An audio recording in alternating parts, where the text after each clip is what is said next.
Hola, es un gusto estar nuevamente con ustedes en el programa de Mundo Católico en un segmento del Instituto Juan Pablo II para la Familia. Hoy vamos a tocar un tema muy relevante en nuestra sociedad mexicana porque vamos a hablar de un fenómeno social que cada vez es más recurrente y del que tenemos que estar preparados. ¿Y por qué? Porque México ocupa el primer lugar en bullying en el mundo y el segundo lugar en ciberbullying en el mundo después de Brasil. Y para ello tenemos a la licenciada Romina Rivielo, licenciada en Mercadotecnia y una de las fundadoras y directoras de Digital Family. Es un gusto tenerte aquí, Romina. Un placer estar contigo, Lorena. Muchas gracias.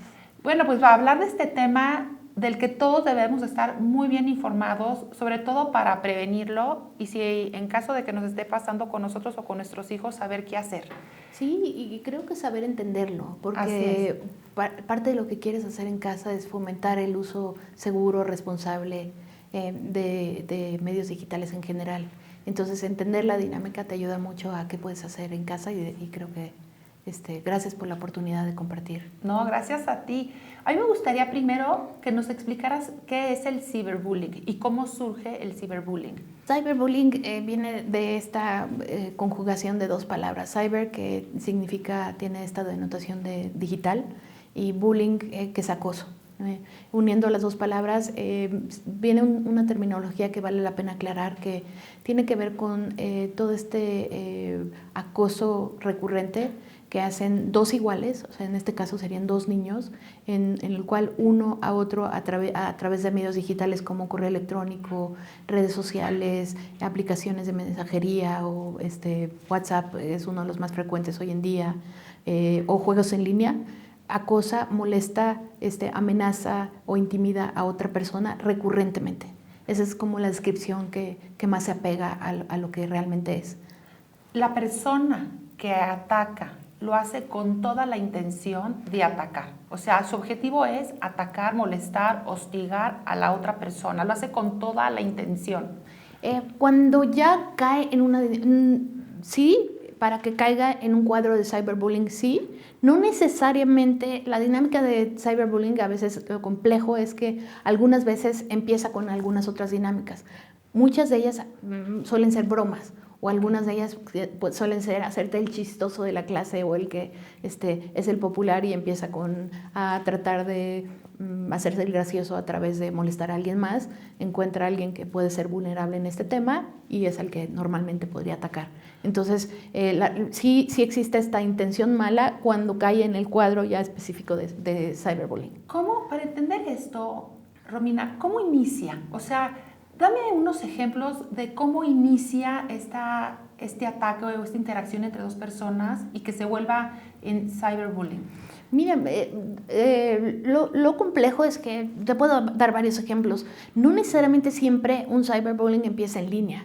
Algunas veces puedes decir, bueno, yo ya identifico que tengo este grupo de amigos, vamos a molestar a alguien que creemos que queremos excluir, por ejemplo, de un grupo, y se llama Pepito. Y a Pepito de este grupo lo que hacemos es que no lo invitamos a veces en recreo, no lo invitamos a las tardes y aparte hacemos un grupo que algunas veces le podemos denominar el grupo anti-Pepito. Y es lo que hacemos. Eso ya cae en un cuadro de cyberbullying porque directamente hay una intención mala de excluir a alguien y de molestarlo. Aparte, en el de anti-Pepito posiblemente publique cosas falsas o chismes o empiece a burlarme de esta persona y automáticamente eso ya es cyberbullying. En este caso, Pepito tal vez no tiene tanta conocimiento de lo que pasa, pero está pasando lo está pasando mal emocionalmente. Hay algunos otros que en donde tiene mucho más contacto el afectado, que puede ser otro ejemplo, puede ser alguien me invita a hacer un reto de popularidad tan solo para amedrentarme o intimidarme porque yo soy el popular y tú no. Y tal vez en esos retos de popularidad yo lo que hago es que publico una foto, le digo a alguien que publique una foto para hacer sentir mal a alguien porque no es popular. Este tipo de cosas también caen en un cuadro típico de cyberbullying y ese es otro ejemplo que hace sentir mal a la persona.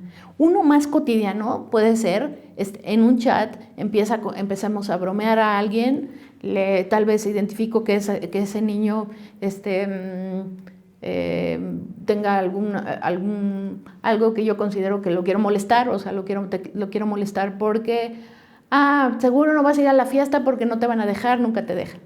Y entonces todos los demás, sí, el que no deja, se empieza a sentir mal esta persona, en ese momento ya está cayendo un cuadro de cyberbullying y tal vez, o sea, ya lo empiezan a molestar y le empiezan a poner una etiqueta sobre algo que ya tal vez empieza a crecer y esta persona se siente mal.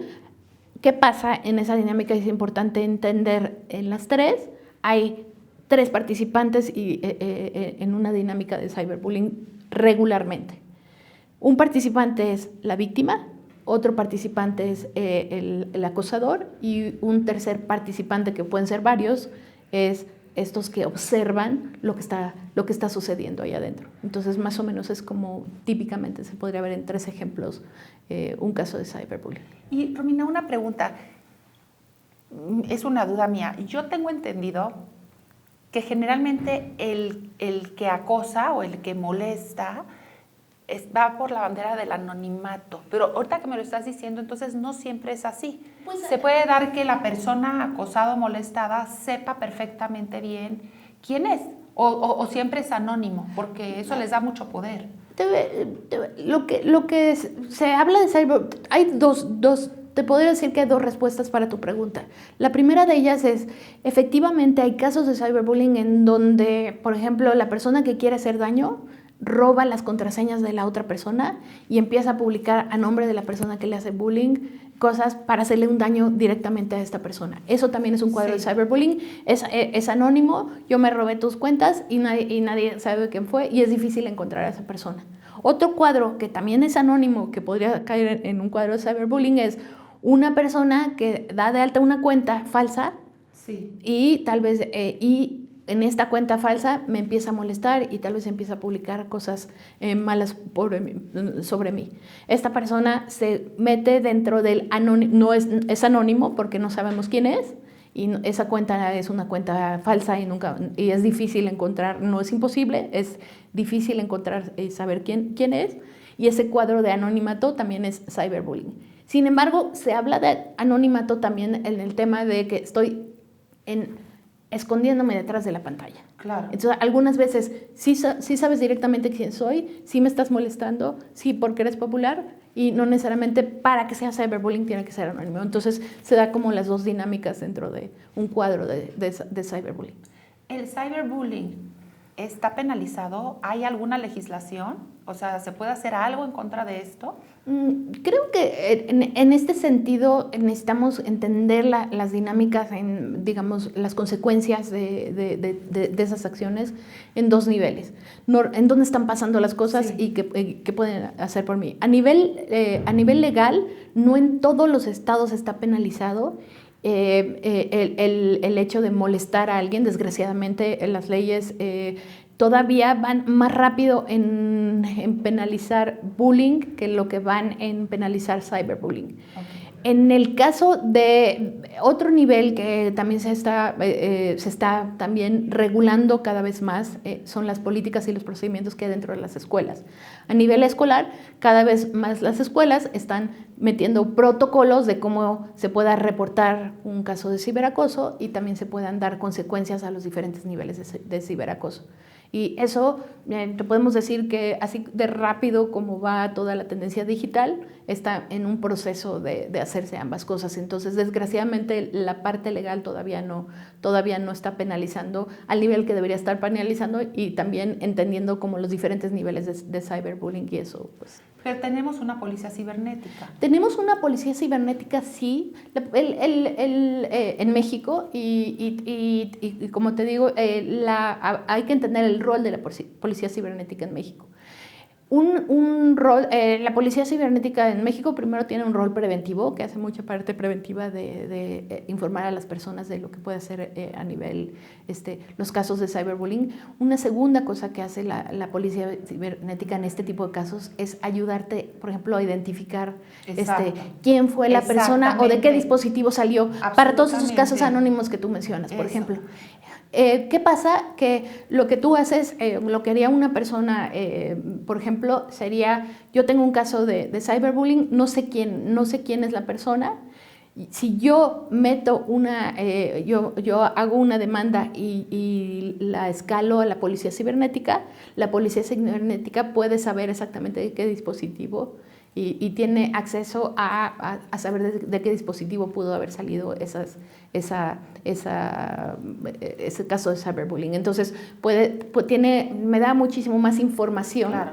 Para poder solucionar el caso de cyberbullying en el caso que cualquier persona lo necesitara. Ahí sería el rol que ellos jugarían. Bueno, me parece importante saberlo de que no estamos tan solos. O sea, ¿qué hace una persona? ¿Tú qué recomiendas que haga una persona? Son dos preguntas. Primero, sí. ¿Cómo afecta a la persona atacada o acosada emocionalmente? ¿Y qué puede hacer la persona para ir en contra de lo que le está pasando? Ok, primero, los efectos de cyberbullying creo que no son cosa menor. O sea, son devastadores.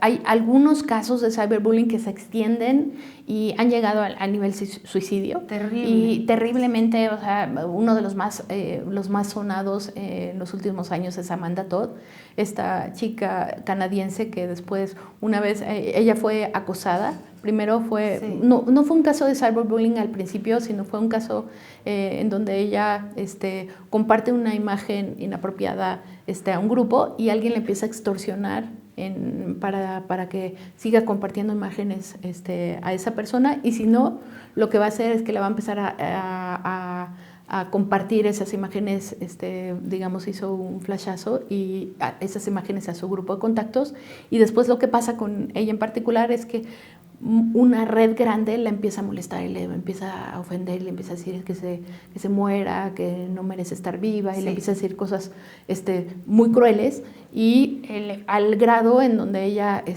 no puede más, se quita la vida y 2 días antes de quitarse la vida decide compartir su caso a través de un video contando su historia, ¿no? Entonces, ese es uno de los casos más sonados. No es un caso raro, desgraciadamente es frecuente, pero no es el único efecto que nos debería preocupar. Existen otros efectos, como por ejemplo, los niños dejan de ir a clases, empiezan a sentir emocionalmente inseguros, empiezan a enfermarse, a tener otro tipo de síntomas, y esos de en medio también nos deberían estar preocupando, porque estamos hablando, Lore, que tenemos en México menores a 18 años, tenemos 20 millones de cibernautas. Claro. Gente que está conectada a internet. Sí. De esos 20 millones de cibernautas, tenemos 87% de ellos han visto ciberacoso. Es la dinámica más grande, negativa que tenemos a nivel escolar. Y ese es el impacto tan devastador que tienen las redes, que al ser molestado, tienen las 24 horas del día, los 7 días de la semana para molestarte, y que además tú no tienes un control de todo, es exponencial, porque a toda la gente que le está llegando esa información tuya, esa foto, ese comentario, esa tal vez difamación, le está llegando a muchísimas personas que tú no puedes controlar eso. Sí, y le agrega como 2 componentes que el bullying no tiene. O sea, uno es persistente, o sea, es 24/7, yo te puedo molestar y tengo acceso a ti, a menos de que tú elijas que no. Sí. Entonces, casi esa es como una de las características que preocupan y que lo hacen grave. La segunda es lo que tú dices, queda documentado. Sí. El hecho de que quede documentado, entonces me afecta emocionalmente que me hablen mal de mí y que me digan que soy tal vez una zorra. Sí. Pero imagínate que aparte empiecen a publicar cosas de mí, cosas visuales, y hagan un poco de evidencia de esa otra parte.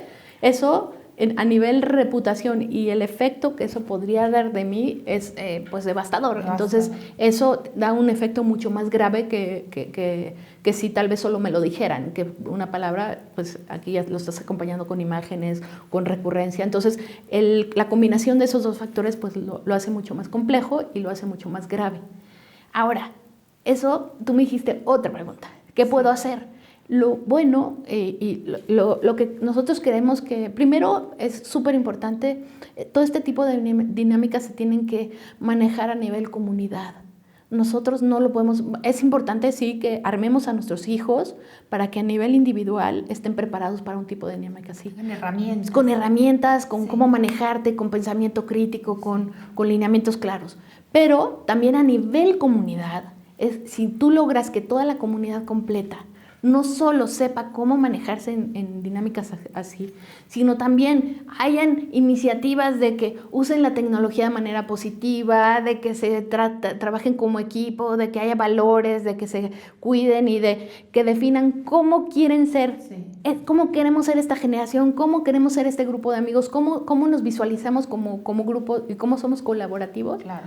Eso cambia. Debería ser interesante hacer como una ética o un reglamento claro, digo ustedes que están aquí, de cómo usar responsablemente las redes sociales y en general toda la tecnología, porque pues nos aventaron la tecnología sin ninguna regla, ¿no? Entonces todo lo que no está prohibido está permitido, no sé. Pues, y todo se puede, ¿no? Todo se puede. Una de las cosas es que tú le preguntas a un niño ¿por qué molestaste a ella? Y te digo, porque puedo. Sí. O sea, porque lo hace porque puede. Y tiene empoderan. este poder. Exacto. Ahora, ¿cómo le das un poder más grande al que tal vez es vulnerable y le das maneras de limitar? Ahorita entramos en lo preventivo si quieres.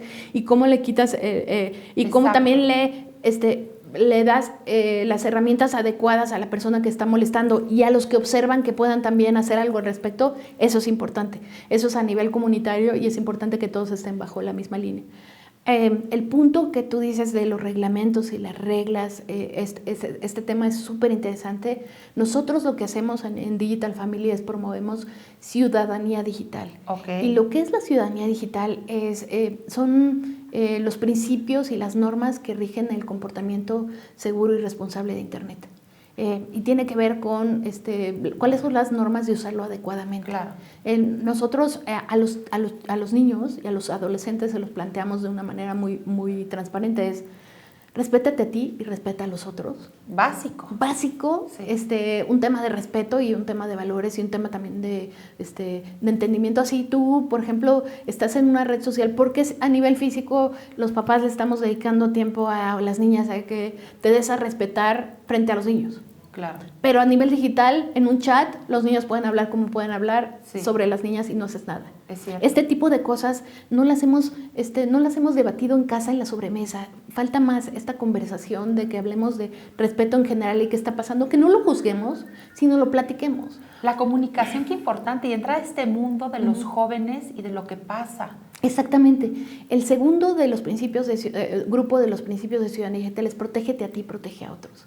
Que cuando ellos lo entienden muy bien, o sea, es un tema de cuáles son las cosas que puedo hacer para protegerme, por ejemplo, inclusive hablamos hace un momento de, si emocionalmente me molesta que alguien en un chat, me ofenda, lo bloqueo o le digo, ¿sabes qué? Por chat no, hablemos por teléfono. Claro.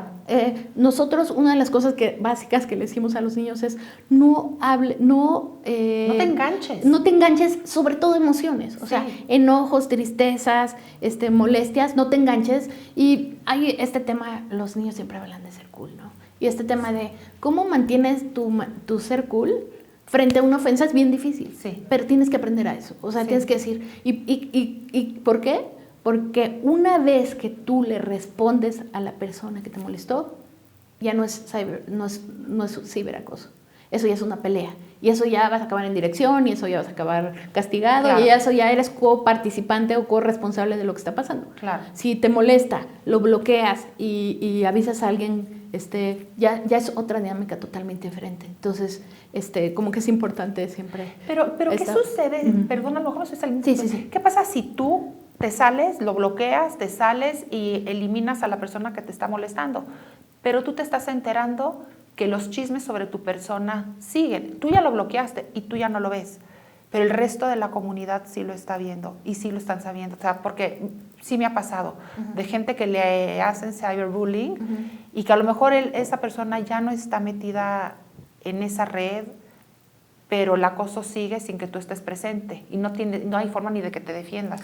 Y yo creo que ahí tocas algo súper importante que es como un tema más como de estas fortalezas de carácter que nosotros normalmente le recomendamos a estas comunidades escolares y tienen que ver con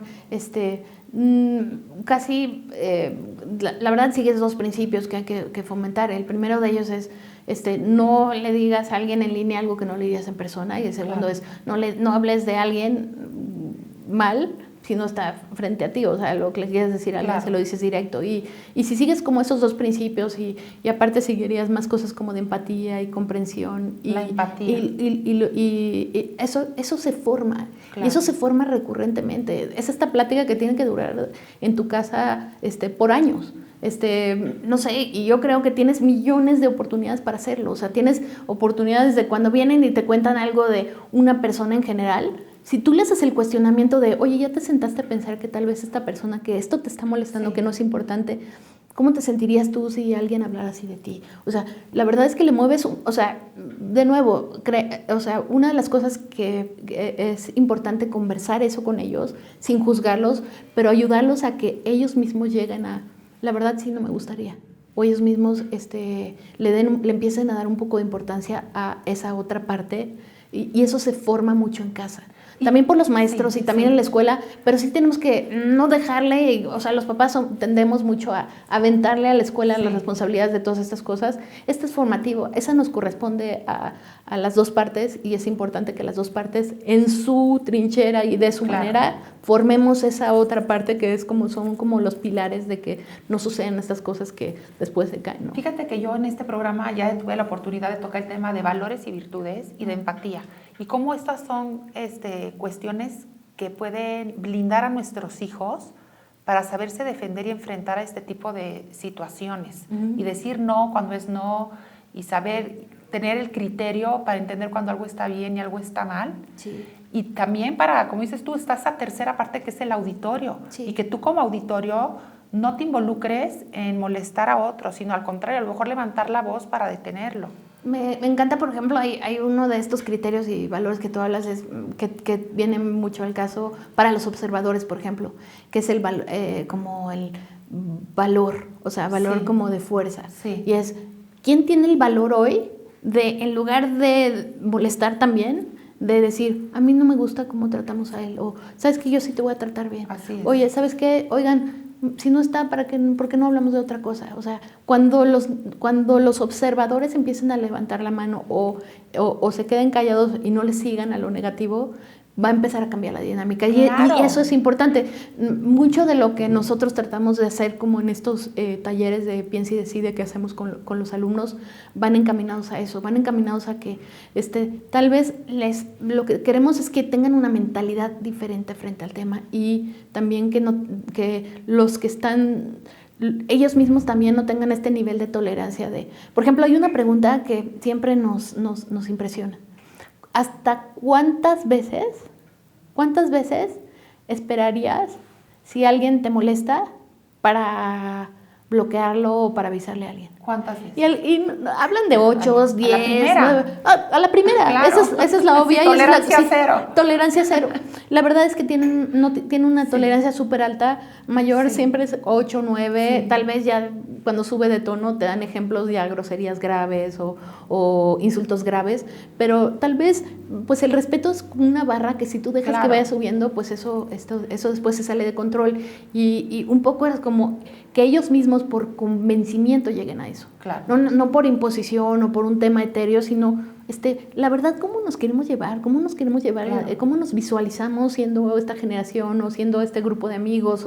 ¿Cómo la verdad es que quitemos un poco estas como cosas de competencia entre nosotros, o de tratarnos mal, o de hacer quedar mal a esta persona por una cosa que realmente no es importante, ¿no? Fíjate que yo pertenezco a un grupo de la colonia donde vivo, donde somos en la página de Facebook 10,000 personas. Es un grupo enorme. Y la regla número 1 es no faltas de respeto.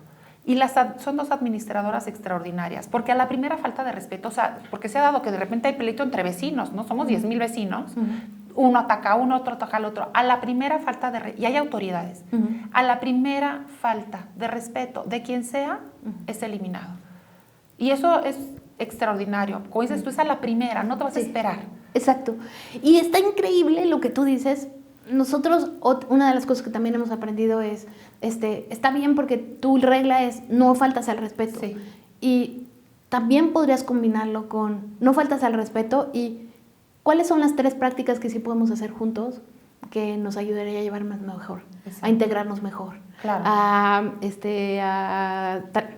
Pueden ser algunas tan básicas como un picnic, en donde en el picnic te tienes que juntar con alguien que normalmente no te juntaría. Claro. Una plática en donde te sentaras de frente y le dijeras al que nunca te llevas 3 cosas que admiras de mí y yo admiro de ti. Claro. Este tipo de cosas no están pasando porque también no las estamos tal vez fomentando tanto los sís. Sí. O sea, es bueno decir los nos, pero también es bueno decir los sís, y modelar los sís y practicar los sís. Y creo que eso como que te da un poquito el balance de, pues tal vez se nos ha olvidado dar estos ejemplos Claro. de cómo sí, ¿no? Esa otra parte también es como importante. Una pregunta, Romina, ¿qué características de personalidad tiene el que acosa o el que molesta y la víctima? O sea, ¿tienen ciertos rasgos que los identifican o no? Fíjate que creo que hay más rasgos unificados en el que molesta que en el que es molestado. Okay. El que es molestado antes se llamaba víctima, nosotros preferimos llamarlo objetivo porque no queremos victimizar. Claro. A la víctima la queremos empoderar hacer que todos los niños, todos los jóvenes, todos los adultos sean ciudadanos digitales que se sepan defender, ¿no? Pero el perfil de la víctima normalmente es alguien que fue molestado y que tiene un problema como de algún... sí, gracias. Como de alguna razón psicológica por la cual está molestando, que hay que entender y hay que atender. Entonces, muchas veces está pasando un problema en casa, fue molestado, pasó por un caso de ciberacoso y tal vez mi manera de que ya no me pase es yo ser el que lo hace. Ese es el perfil de la persona del bully, normalmente es como mucho más predecible y común. El de que es vulnerable, yo te diría más que una característica de personalidad, es una circunstancia. Tal vez es el niño nuevo de la escuela, que porque es el niño nuevo de la escuela, algún grupo decidió que tan solo haciéndolo sentir menos me hace sentir mal a mí, que a veces son dinámicas que tienen los mismos niños y digitalmente aprovecho y lo hago, y entonces él tiene más bien una circunstancia que una personalidad. Lo que lo hace más vulnerable, creo, es la combinación entre la circunstancia y la personalidad. Si yo no le doy poder para que no sea vulnerable y para que no se vaya para abajo y para que no le diga que no, o sea, que bloquee, para que avise, para que lo reporte anónimamente, para que lo maneje y no se le extienda, porque dijimos que es persistente y recurrente. Si yo lo paro a la primera, le quito todo el efecto de lo que me está pasando. Si yo acudo a un adulto, si yo acudo a una ayuda, si esos adultos ayudan a que la comunidad misma haga algo diferente, lo puedo parar. ¿Y es común que acudan a pedir ayuda? Esa es la que te digo que desgraciadamente no. O sea, mucho del poder de lo que nosotros promovemos en las escuelas es 2 efectos. Que los niños sepan hacerlo, o sea, primero que los niños sepan cómo bloquear, cómo reportar, cómo hacerlo a nivel digital, pero que también las escuelas tengan protocolos, políticas y procedimientos para hacer una denuncia, y yo denuncio, se identifica, se entiende el tema y se atiende. La mayoría de las veces, fíjate qué interesante, nosotros en las pláticas algo que surgió súper interesante es cuando los niños entienden que también denunciando ayudan al bully. Claro. Les gusta. O sea, porque y se convierte hasta, imagínate, empatía llevada al nivel bully, es decir, o sea, esto está pasando, no está bien, no es sano, necesitamos cambiarlo. Entonces, cuando ellos entienden que haciendo algo al respecto, ya sea denunciarlo o ya sea pararlo, o sea, les damos casos muy prácticos a ellos. Por ejemplo, en un chat, ¿cómo se quieren llevar en los chats? O sea, hasta les damos ideas de por qué no, empiezas a decir, en este chat no se vale hablarse así. Claro. Véanlo fuera del chat, no se peleen. Oigan, siempre que haya son como estos amigos que veías en las fiestas de que si se empiezan a pelear 2, los agarran y suavizan el tema. Necesitamos más de eso a nivel digital, que exista. Cuando ellos vean que tienen el valor de empezar a hacerlo y se empieza a normalizar, eso ya empieza a cambiar, pero sí hace falta más como este tipo de cosas. Entonces, y el tercero súper importante es los observadores, o sea, hablabas de estos perfiles, ¿no? Sí. Los observadores, pues la verdad es que son los que se van moviendo como está la dinámica. O sea, claro. algunos observadores se van a lo negativo porque el bully, porque una manera de protegerme es irme con el lado del bully y así no me molestan a mí. Con el fuerte. Con el fuerte. Sí. Yo lo identifico a lo mejor como si fuerte. estoy en contra de él también me va a atacar a mí. Exacto, si yo levantar la mano, bueno, Ajá. no me va a ir bien, ¿no? Y muchos tienen esta percepción. Pero tal vez si empiezan a ver los valientes en donde por lo menos empiezan a decir, no, así nos llevamos, y empiezan a incluir al que quieren excluir, sí. a minimizar el hecho de por lo que lo estás molestando, la verdad no nos importa, etcétera, él pierde todo su poder. Y también ayuda, ¿no? Entonces, hacer mucho más, algunos niños, ya te dije, el 87% de los niños lo han visto pasar. Sí. Los observadores pueden ser tanto parte del problema como parte de la solución. Totalmente. Entonces, hacer más trabajo preventivo como el que tú dices, de que los observadores jueguen un rol activo, positivo, sí. Hace toda la diferencia y ellos pueden hacer mucho. Entonces, trabajarías, digamos, con los tres. Sobre todo enfatizando mucho este tema que te decimos de los protocolos y las políticas y procedimientos claros, porque cuando los niños, una de las cosas que pasa cuando no tienes las políticas y los procedimientos, ¿qué pasa? Eso le da más poder al bully. Así es. Porque dice, no tengo consecuencias, yo puedo seguir molestando, tal vez me lleven a dirección, tal vez me lleven a eso los empodera más. Y eso los empodera más. Entonces, lo que les quita poder y todo, una de las cosas que les quita poder es que haya claridad de que sí, no me va a dejar el grupo, en la escuela me iría mal, busco otra actividad y otra cosa. Así es. Entonces, es la combinación de eso que puede ayudar mucho al tema. ¿Hay un rango de edad donde predomine más esto o y puede dar en cualquier ámbito, ¿no? En el laboral, en el escolar, ¿o cómo? Fíjate que un rango de edad en donde sea el rango de edad siempre se ha mantenido como el grupo grande, sí. Con los grupos que empiezan a redes sociales de manera temprana. Pero eso se ha ido moviendo. Y te voy a decir, a redes sociales antes estaban los niños y los jóvenes hace 6 años, estaban entrando en un promedio entre los 10 y los 14 años. Los 14 ya entraban los que entraban muy tarde. Sí. Ahorita muchos de ellos están empezando entre los 7. A los 7 años ya vemos grupos de 7 años donde tal vez la mitad del grupo ya tiene algún tipo de redes sociales. Entonces, los que entran muy pequeños no tienen una de las componentes, no quiere decir que todos los chiquitos hacen bullying, pero todos los chiquitos no tienen las habilidades sociales necesarias para estar en ni la madurez, ni la responsabilidad. Exacto, y entonces tal vez ahí se generan una combinación de dos cosas. Hay una dinámica muy parecida al cyberbullying que sucede que se llama drama digital. Okay, ¿qué es? El drama digital es, tal vez yo me empiezo a pelear un poquito contigo o hay un malentendido y se genera un drama que eso lo llevo al día siguiente a la escuela.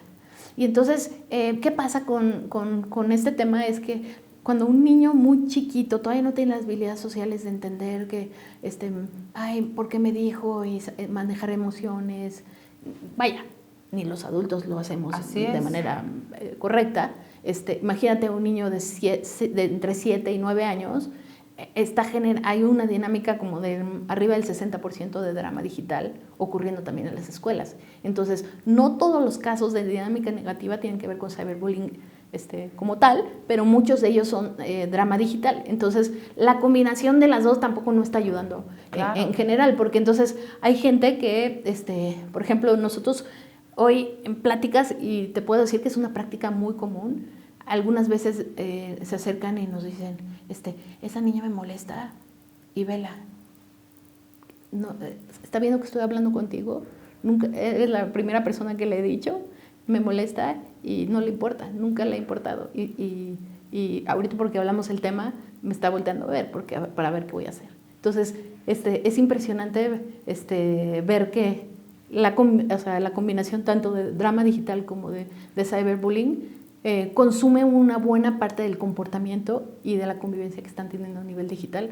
muchas veces orillado porque están entrando a edades súper inmaduras. ¿Y tú en tus pláticas asesoras a los padres y a los maestros, por ejemplo, decirles a qué edad es prudente que tus hijos ya estén en una red social, que estén informados? Yo creo que tenemos una responsabilidad en casa y en la escuela, pero yo creo que más en casa como papás, porque somos los que les vamos a dar a ellos esos dispositivos, sí, de formarlos. Yo creo que antes de darles un celular o una tableta o cualquier otra cosa, un videojuego, es importante hablar con ellos sobre todos los riesgos a los que se pueden enfrentar, porque si bien es una herramienta maravillosa, conlleva muchísimos riesgos. Correcto, sí.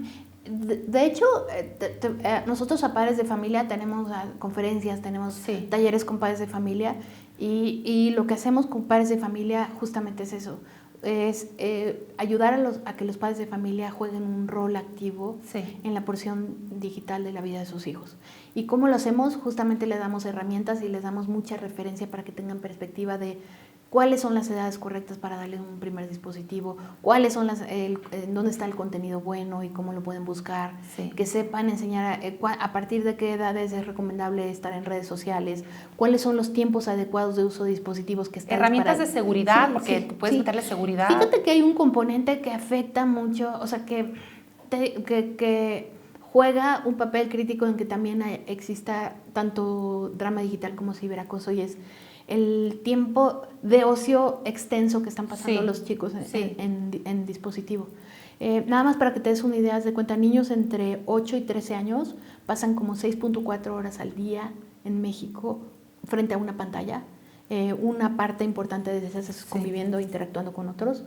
Y entre 13 y 18 años pasan 9.2 horas en promedio. Y recalcar aquí algo que recalqué en un programa anterior sobre la importancia de inculcarles a nuestros hijos, la importancia de socializar, de tener amigos, de tener un deporte, de dedicarse al arte, a la lectura, a cualquier actividad recreativa que te llene el alma y el espíritu, porque en verdad invierten muchísimo tiempo en eso, y también como adultos. Sí, y ¿sabes qué? De complementar, que yo creo que eso es mucho lo que dices, y balancear, y que exista esta manera de, bueno, siempre una de las primeras cosas que hablamos con los papás en enseñarles de cómo usan la tecnología es: ¿qué es la tecnología en tu casa? Claro. ¿Es un complemento de la vida, es una herramienta o es el rey de la casa? Y entonces empiezas también a ponerle un lugar en tu casa para esto. Entonces, es una herramienta que complementa, bueno, tal vez algunas veces los estudios, algunas veces el entretenimiento, algunas veces para contacto con mis amigos, pero tengo una serie de actividades y unos hábitos familiares y unos hábitos individuales en los cuales necesito meter un poco de orden de cómo estoy usando el dispositivo. Les ayudamos también a eso y les damos mucha referencia a ideas y estrategias, y en los talleres inclusive entre ellas se dan ideas. Como buenas mamás también nos gusta escuchar cómo otras mamás lo están haciendo, y eso ayuda mucho porque al final nos cayó la tecnología hace 10 años de manera importante, ya es parte de nuestra vida. Y nadie a nosotros nos enseñó, o sea, no tuvimos papás digitales. Entonces, y le estamos enseñando a nuestros hijos, entonces sí necesitamos pasar por este proceso de ser mejores papás digitales. Y algo que nos gusta hacer es, pero también como objetivamente. Y eso sí me gusta enfatizarlo porque los papás hay un grupo que tienden a ser como restrictivos con tecnología, o sea, no usas y yo... La sataniza. Sí, mi rol es increíble. Yo no dejo que use el celular, lo usa una hora a la semana y todo lo demás no hace nada. Eso tampoco es ideal, porque ¿qué pasa? Que el día que lo use, posiblemente sí tenga casos de ciberacoso, de sexting, porque nadie le enseñó a usarlo. Claro. Es mejor que lo use a las edades correctas, en los tiempos correctos, con los contenidos y las dinámicas que tenga, y cuando se enfrente a todos los pormenores que hay en digital lo sepa manejar. Es mejor eso a que yo sea restrictivo o que sea permisivo. O sea, cualquiera de los dos extremos que existen en eso son malos. Claro. Y el chiste es que nosotros, un concepto que promovemos con los papás es: te tienes que convertir en mentor digital con tus hijos. Así es. Empezar a aconsejarlo, a estar bien informado para poderlos también formar a ellos. Totalmente, y que te cuente, y que te cuente, la verdad es que la conversación no es de tecnología, la conversación es de vida. Así es. La conversación es de cómo son tus relaciones. Oye, cuéntame y tus amigos y vamos a ver tu red social y cómo lo hacen los otros. Y no es de juzgar, es más bien de entender. Y si llegas a un nivel de conversación de ese tipo con tus hijos, pues ya empieza como a fluir esto que decíamos de que no te están contando. O O sea, inclusive una de las cosas que le tendrías que decir es, si tú te enfrentaras a A, B, C de los casos de dinámicas negativas, ¿vendrías conmigo? Claro. Y posiblemente te va a contestar no. Pues quiero que sepas que yo estoy aquí, que tal vez no sepa todo, pero sé resolver cosas. Claro. Que te voy a entender, que te voy a apoyar, que te voy a abrazar, que siempre voy a estar a Así es. Cuando le dices eso y cuando le dices que sí estás dispuesto a platicar de todos los temas difíciles que él cree que no puede platicar contigo, cambia como mucho esta dinámica y abres este canal de comunicación que es importante que tengas con ellos. No, qué interesante y qué importante saber todo esto. Y Romina, estamos llegando al final del programa. Me gustaría que nos dijeras tus datos. ¿Das talleres y das pláticas en dónde? ¿En escuelas? Nosotros, como Digital Family, damos conferencias en escuelas, en congresos, en eventos, porque al final hablamos de uso de tecnología en general. Y tenemos talleres para padres de familias. Tenemos tanto conferencias como talleres. Las conferencias normalmente te hablan de los temas y te damos algunas herramientas. Los talleres son talleres prácticos en donde te enseñamos todo lo que hacen tus hijos y cómo poder guiarlos a profundidad. Tenemos 4 módulos de talleres para papás. También damos para maestros y para alumnos. Para jóvenes, para ¿no? jóvenes, concientizarlos sobre lo que se están enfrentando. Exacto, damos a partir, imagínate que, bueno, cuánto ha avanzado hacia abajo el uso de la tecnología, que tenemos talleres desde preescolar hasta preparatoria, inclusive universidad, con temas en donde vamos enfocando lo que están haciendo, cómo lo están haciendo y cómo les ayudamos a que usen y aprovechen la tecnología para lo que fue hecho y no de manera negativa. Entonces hacemos mucho de esta otra parte en este programa de Piensa y Decide. Y a los maestros que también son muy buenos docentes, son excelentes con los niños. Una de las cosas que hemos aprendido es también necesitan todo este tipo de herramientas y todo este tipo de principios para ayudar a la formación de los niños. Entonces también tenemos talleres para ellos y damos talleres y conferencias también en oficinas. Algunas veces Recursos Humanos nos invita para su grupo de padres, etc. Qué interesante. Entonces, ¿y dónde te pueden localizar, Romina? Pues nosotros estamos por correo electrónico en info@digitalfamily.mx. En Facebook estamos en Digital Family, se llama nuestra página, es la del arbolito. Sí. Y en Twitter estamos en @digitalfamilytw. Muy bien, Romina, pues te agradezco muchísimo que nos hayas hablado de este tema. Invitamos a todos los papás, a los jóvenes, a que cada día se informen más sobre este tema, que además a la velocidad a la que va la tecnología hay que estar al hilo porque no sabemos lo que nos espera posteriormente. Y te agradezco mucho y ojalá puedas estar nuevamente con nosotros en otro programa. Muchísimas gracias, Lori. Gracias. Mucho gusto. Gracias y nos vemos en el próximo segmento.